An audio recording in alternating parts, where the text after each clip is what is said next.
Lula volta agora com mais ódio e mais raiva do que jamais teve. Nós estamos falando de uma pessoa que foi sempre dominada predominantemente por um sentimento de raiva e destruição. E eu quero que vocês entendam, olha o nível que chegou o Luiz Inácio Lula da Silva. Não só faz ameaças constantes, né, de regulamentar a imprensa, de afugentar os investidores do Brasil, de não respeitar o teto dos gastos, todo tipo de ameaça que deveria fazer com que todos saíssem correndo de perto dele. Mas essa daqui ele foi contundente. Procurar um aborto, que fazer um aborto.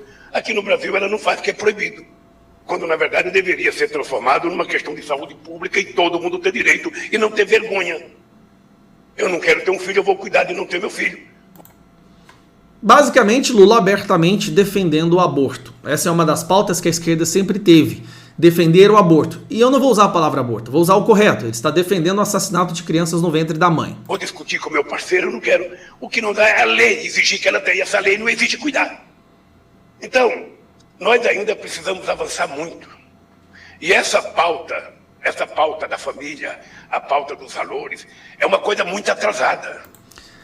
Eu quero que você grave esse momento agora. Eu quero que você registre isso daí e compartilhe com o máximo de pessoas que você puder. Eu quero que você entenda o que o Lula vê da família. Essa pauta da família, a pauta dos valores, é uma coisa muito atrasada. Sim, esse é um candidato à presidência do Brasil. E eu acho que nós é que temos que assumir essa discussão. O PT, a esquerda, nós é que temos que assumir essa discussão e definir o que é família, né, Lula? Tentando fazer a sociedade evoluir. E sociedade evoluir para ele é não ter família mais. Não compartilhando do retrocesso, sabe, que a gente tem nessa discussão. Família é retrocesso. Esse é um desafio para nós durante o processo de campanha, mas não é só na campanha, é durante a nossa trajetória de vida. O objetivo da vida dele é destruir a família. Essa história de família é muito atrasada. Pauta de família. A sociedade evoluiu muito, os costumes evoluíram muito e nós precisamos ter coragem de fazer esse debate. Agora vamos lembrar, tá aqui, ó. Lula diz que vai regular meios de comunicação caso volte ao poder. Lula critica a classe média brasileira e defende o aborto. Lula diz que todo mundo deveria ter direito ao aborto e vira alvo dos evangélicos. Só que aqui não é alvo de evangélico, galera. Olha como é que a imprensa constrói a narrativa. É alvo de qualquer pessoa que tem um mínimo de bom senso. Agora o Lula fez duras críticas à classe média, à elite, falando que a classe média deveria ter, por que ter mais de uma televisão na sua casa, que vai controlar o consumo da classe média. Ou seja, ele vai determinar o que você pode ter e a quantidade que você pode ter das coisas. Após ostentar relógio de 50 mil, Lula critica a classe média. Esse cidadão que tem um relógio de 50 mil, um relógio de 50 mil, que tem triplex, que tem sítio, que ganha milhões, que a esposa dele tinha dezenas de milhões, esse cidadão tem raiva da classe média. Ele é a elite da elite brasileira, engana as pessoas mais simples e humildes, dizendo que ele é representante do povo, que entende o sofrimento dessas pessoas, mas é um cara que não sabe, não andou de ônibus, nunca foi no supermercado olhar o preço de um produto. Mesmo porque a rejeição dele é tão grande, né? Só viagem de jatinho, vinhos de 100 mil reais, uma adega que valia milhões, uma cozinha que custou R$500 mil para fazer no sítio dele. Ou seja, ele está enganando o povo e não só isso, abertamente falando que é contra as pautas da família. Essa é a pessoa que tem gente considerando como futuro presidente. Pelo amor de Deus, gente. Se fosse o Bolsonaro, se fosse um aliado do Bolsonaro, um filho dele que falasse um absurdo que o Lula falou agora, porque para mim, essa questão de opinião, né? Eu acredito que para muitos de vocês se trata de uma ameaça direta aos parlamentares, né? Se fosse um desses, Bolsonaro ou seus aliados, o que é que aconteceria? Escute só, gente. Preste atenção no que o Lula fala. Os deputados têm casa. Eles moram numa cidade. Nessa cidade tem sindicalista, nessa cidade tem professor, tem metalúrgico, tem bancário, tem pedreiro. Nessa cidade tem quase todas as profissões que estão representadas aqui. Então, se a gente, ao invés de tentar alugar um ônibus, gastar uma fortuna para vir em Brasília, quer ver, não resulta em nada.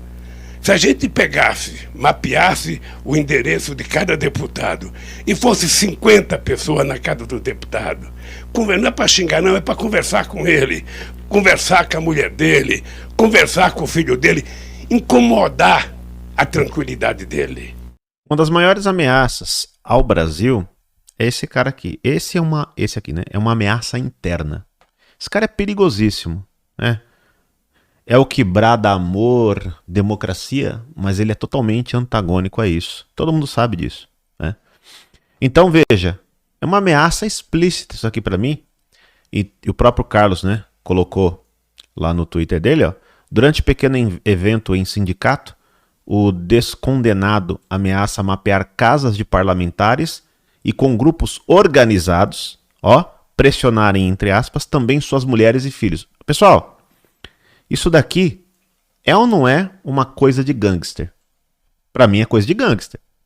Falar, ó, eu vou pressionar, né, vamos chegar nos teus filhos e tuas filhas. Isso aqui pra mim é. Isso aqui é uma ameaça. É ou não é? Porque é o que dá a impressão. Não haverá nenhum comentário enquanto pessoas irem às ruas é considerado por alguns como ato antidemocrático? Isso aqui não é um ato antidemocrático? É ou não é? O que é isso aqui? Ou isso aqui faz parte da democracia? Levar pessoas para casas dos parlamentares para pressionar o parlamentar e suas famílias. Pressionar, ele usa a palavra pressionar. Mas o que será que realmente está no coração dele ali? Ninguém vai saber, né? Bom, qual o posicionamento de ministros do STF e chefe das casas legislativas diante de tal colocação? O ex-presidiário que não sai às ruas, que diz ser líder das pesquisas e precisa se juntar com todos os seus adversários, entre aspas, adversários, para vencer o que perde para todos no segundo turno, né? Agora pede para que seus asseclas aterrorizem os outros em suas casas. Esse falso circo armado é boçal, né? Aí até o Theo, um perfil ali do Twitter também, o rapaz, ele colocou ali, um abraço, Theo, ele colocou ali, ó. Mas quem é um perigo para a democracia, né, entre aspas, é o presidente Bolsonaro. Entenderam o método? Aí vocês lembram? Ele até coloca essa matéria, né? Petistas jogam tinta vermelha no apartamento de Carmen Lúcia. Olha a técnica aqui em prática. Vá às casas pressionar, lembra? Ataque ao imóvel mantido pelo presidente do STF em Belo Horizonte foi alvo por militantes do partido que estavam em 3 ônibus. Então um movimento organizado de petistas foi até a casa da Carmen Lúcia e jogou lá tinta vermelha na casa dela. Isso aqui é o método que o Lula acabou de defender. Você ir até a casa lá pressionar. Que tipo de pressão vai ser feita? Tacando coisas na casa, tacando objetos nas pessoas, nos parlamentares? Né? Então veja, ele é um falso demagogo, é um falso democrata, é tudo falso. Só a roupinha que ele está usando ali, ó, é do bolivarianismo, né? Essa roupinha dele aí é do presente ali do Evo Morales para ele, né? E é isso que acontece, esse tipo de gente. Aí é esse tipo de gente que a Mira Leitão fez matéria para falar que é a favor da democracia. E o Bolsonaro é totalmente contrário à democracia. Ou seja, eles distorcem totalmente a realidade. Totalmente. Por isso que estão desesperados. Se o Bolsonaro for reeleito, ele coloca mais 2 ministros dentro do STF. A coisa começa a mudar no Brasil. E aí, nós veremos, sabe o quê? Pessoas como esse cara na cadeia. É isso que vai acontecer, porque mudou ali o STF, vai mudar o Brasil inteiro. Compartilhe esse vídeo, que é muito importante, que as pessoas saibam o que esse cara está fazendo e o que ele está prometendo. É o cara que já prometeu regulamentar as redes sociais, ou seja, censurar, calar a boca de todos. Veja, o PL 2630 precisa ser combatido, o PL das fake news, cujo o autor é o Alessandro Vieira e o relator o comunista Orlando Silva, viu? Até o Google, é essas pessoas que nós combatemos, essas ideias censuradoras, nós queremos liberdade. E agora o Google está na mira desses caras. Então também o PL 2630 precisa ser combatido, gente. Porque são eles que estão por trás, que visam o quê? Calar a boca do povo. Calar todos e agora vão prejudicar as pequenas e médias empresas de publicidade, de mídia e o próprio Google. E o brasileiro ficando sem informação. É isso que eles querem, que você não tenha escolha de informação. Então abaixo o PL 2630. Você precisa combater esse PL, tá certo? Bom, compartilhe, se inscreva no canal, ative as notificações, estamos juntos. Um forte abraço e até o próximo vídeo.